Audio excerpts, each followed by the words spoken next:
today, the 26th November 2025, and for immediate release.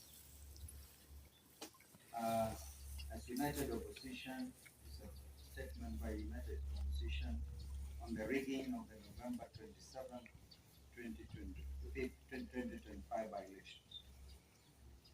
We want to thank all our United Opposition teammates and supporters across the country who have shown up in big numbers for peaceful campaigns in this forthcoming November 27th, 2025 by-elections. Kenyans are clearly hungry for change, and they see these by-elections as a chance to register their feelings about the current regime. That dissatisfaction is real, and the regime knows it. That is why they are trying every trick to frustrate the people's will ahead of tomorrow's vote. But Kenyans are alert and they are ready. From the mountain to the lake, from the ocean to Kisii, the message is the same, #OneTown. During this campaign, we have sadly witnessed a series of disparate and well-coordinated attempts to subvert the will of the people. Number one, the heavy and intimidating deployment of police officers, many of them in plain clothes, accompanied by brutal attacks on opposition leaders and supporters. The intention is clear: to scare voters away from coming out in numbers they intend to tomorrow. We have seen this in Narok Town, in Malava, and in Bereno. And marked some famous Subaru foresters have been roaming Chicago and Malava not to protect citizens, but to intimidate them. This is unacceptable in a democratic nation. Number two, the shameless bribery and manipulation of voters by senior state officers, including MPs, MCAs, chiefs, PSAs, CSAs, speakers of both houses of parliament, as well as county assemblies, the prime cabinet secretary, the deputy president, and the president himself, all misusing state machinery, including government vehicles, relief food, and non-food items like mattresses and blankets meant for disaster victims, and even letters of appointment to Kenyan embassies issued in public barazas. I think we have all seen this. This is a misuse of public trust and public resources. Call it plainly abuse of office by this current regime.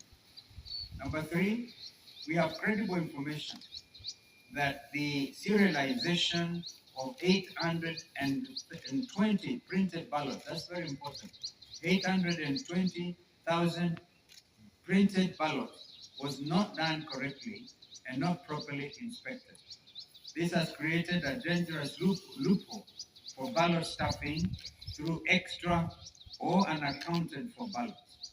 We are further aware that 30,000 pre-marked ballots have already been dispatched to the targeted battleground areas of Magarini, Malava, and Bereno through compromised presiding officers. This strikes at the heart of electoral integrity. Fourth, we have seen extended and illegal campaigns conducted by regime agents well beyond the official campaign period, escorted by police officers and accompanied by hired goons. This is a deliberate attempt to tilt the playing field and subvert the will of the people. Number five, violence is being prepared and deployed as a tool to cripple these by-elections. There is a well-coordinated scheme involving sections of the police, hired goons, and compromised IEBC officials. In Balava, for example, hired goons reportedly under the command of Lugari MP Nabina Bwera are expected to spark violence using pangas and rungus and other crude weapons. They are to be protected by police, including a special team which has already been dispatched from Nairobi, and we're monitoring their movements, the infamous Subaru unit. Once voting is disrupted, compromised IEBC ballots, compromised IEBC officers and clerks are expected to use that chaos to stuff ballots. We saw this pattern during the Gen Z protests, where police did not stop goons, but actually enabled. We have again seen police in Narok and Kabuchai captured on camera, moving goons and distributing funds. This is a betrayal of the oath to protect. Finally, ladies and gentlemen, as we stated on November 20th, there is a deliberate plan to misuse mobile phones in polling stations in ways that violate the secrecy of the ballot. The response from IBC has been weak and insufficient, with the junior officer Magarini giving a half-hearted explanation to an issue that demands the full attention of the chairperson and indeed the entire commission. Their silence deepens our concern about the integrity of this institution at this critical moment. The IBC, by failing to address the genuine concerns raised by the opposition and the media, and by neglecting to put in place the necessary remedial measures, continues to cast a long shadow over its own independence. This new commission now stands accused, not by us alone, but by its actions of presiding over a process whose credibility grows more questionable by the day. A democratic, free, and fair election cannot be built on silence, on evasion, or selective action. It must be anchored on justice. We therefore demand that the IBC rises to the moment and A, confronts and overcomes the challenges facing this by-election. This is the first true test of the new commission. They must either overcome these challenges or be overcome by them, squandering the little trust Kenyans still hold. The commission must assure all Kenyans that it is not entangled with broad-based masters. B, to our supporters across the country, come out in large numbers and vote for all united opposition candidates. Remain peaceful, but also remain vigilant. Document every irregularity and promptly report every form of electoral malpractice witnessed in your constituencies or in your wards. To our agents, you've been prepared for this day.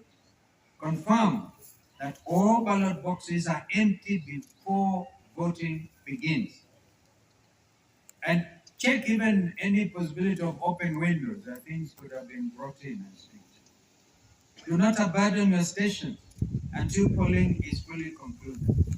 Report every incident, from attempted inducements to photo taking inside booths to any form of voter harassment by police in uniform or in plain clothes. To the media, election observers, and civil society organizations, please maintain maximum vigilance at all polling stations. Shine a light where others are trying to hide the truth. Expose every malpractice. This is what is expected of us as citizens of this country, that we have to dig in for democracy. E, the desperation of this regime is obvious to all. They are hanging by a thread. The writing is on the wall. The die is indeed cast. No amount of public money, no deployment of police, bullets or tear gas, and no intimidation of opposition leaders and supporters will succeed in silencing the will of the people. And to the broad-based operators clinging to their last straws, let it be known the people have already spoken. At this defining moment, we urge Kenyans to stand firm, stand peaceful, and stand together. Let us prove once again that no force, however desperate, can overcome a united and a determined people. The will of Kenyans is sacred. It cannot be bought, it cannot be bullied, or indeed it can never be broken. Tomorrow, let us vote with courage, guide the vote with vigilance, and move forward with faith, knowing that the truth may be delayed, but it cannot surely be denied. May God bless Kenya and all of us. My colleagues may want to add.